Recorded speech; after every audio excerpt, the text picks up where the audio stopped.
out front tonight on the front lines, just hours from the one-year mark of the start of Russia's war in Ukraine. CNN has exclusive access to one town not far from where the head of Putin's private army, the Wagner Group, made an appearance on the front lines today as well. Behind me is the outside perimeter of Artyomovsk. Here and now, we can greet all men who are fighting, who are in the hospital, who are fighting for our motherland, volunteers who are making ammunition. We have seized that outermost 5-story building. It's really close to downtown Turtovsk. How far from the enemy? It's 400 meters. Okay, let's go. Otherwise, this will be our last address. Now, the danger is certainly everywhere as the brutal fighting continues there without any end in sight.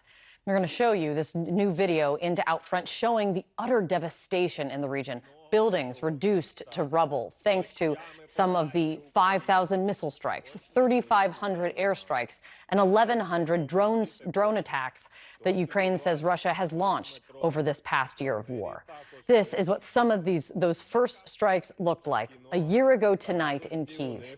And while Putin's war appears to be grinding on at any cost in Ukraine, he is also facing new public opposition at home. We want to show you this. This Russian lawmaker is making a bold mockery of Putin and posting the video on YouTube. Yes, you do see him with noodles hanging on his ears while listening to Putin's big speech this week. That act actually demonstrates an old Russian expression, which basically translates to "stop lying to me." This is a daring act by a politician still in Russia, because we've seen many times what happens to those who publicly cross Putin.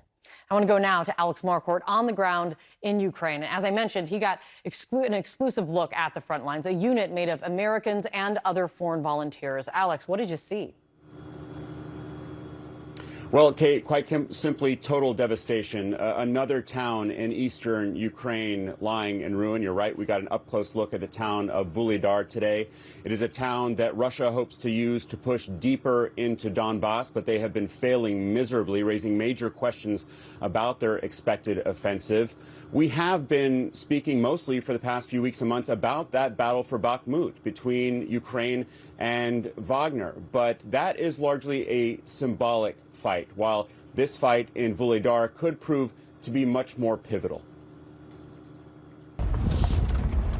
On the road as the sun comes up, with American fighter Jason Mann at the wheel, driving into the devastated frontline town of Vuhledar. Traveling in and out through a muddy field means being exposed, a direct line of sight from Russian artillery and tanks. This is not an early morning war, really, I think. First light means hopefully avoiding the endless Russian shelling raining down, including terrifying thermobaric missiles, everyone aware that a shell could land at any moment. Even as Russian forces struggle to take any real ground here, they're inflicting a massive amount of damage on this town, which is largely made up of these Soviet-era apartment blocks. You can see this one blackened by the fighting. Over here, a massive crater from a Russian missile. Ukrainian forces do have the higher ground here. They are able to use these buildings to defend this town, but it is getting absolutely pummeled. Only a handful of hardy civilians left, their home now eerie, apocalyptic ruins.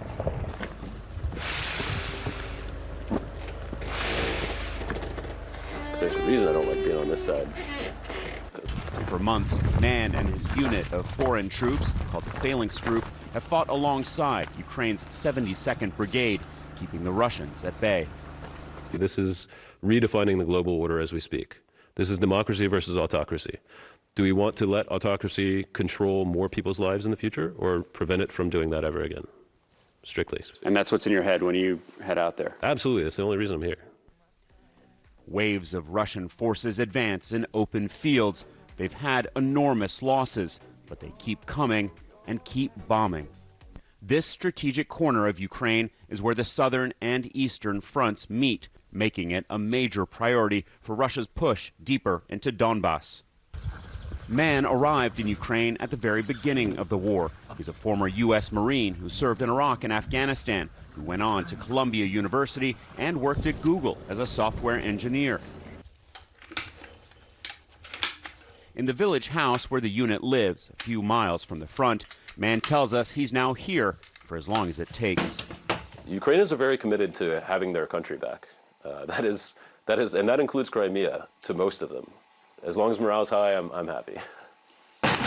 And it is, he says, as the war enters its second year. New recruits have also just arrived from Canada and the UK. The fight so urgent that team leader Turtle from New Zealand only has a couple days to get them ready. There is such a lot of emotion within these fights, mainly because from a lot of what I've seen is they don't want to be there either. I never thought that I'd ever experience, war in this sort of way, in this sort of capacity, because we're just fighting war and, I don't know, it's like fighting in a time warp. Turtle has to head to a funeral for a Ukrainian teammate just killed by Russian mortar fire. There are so many losses and such little time to grieve.